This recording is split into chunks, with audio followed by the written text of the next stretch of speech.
Hi! Welcome to Richard Kabili YouTube channel, and for today's tutorial, I will be teaching you on how to turn on and off item loaded haptic and voiceover on iPhone X. But first, kindly subscribe to this channel and don't forget to hit the subscribe button and the bell to notify you for the new updates. And let's start!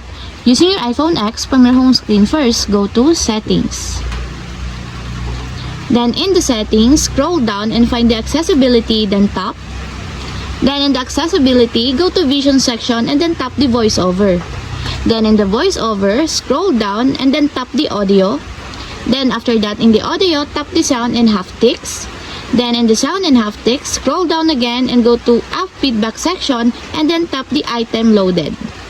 Then in the item loaded, find the haptic, and as you will see, there's a switch button located on the side of it. Then all you have to do is just tap it to enable until it becomes green.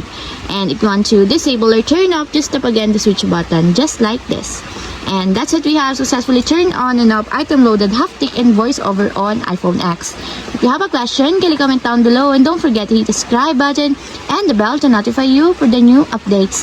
And thank you for watching!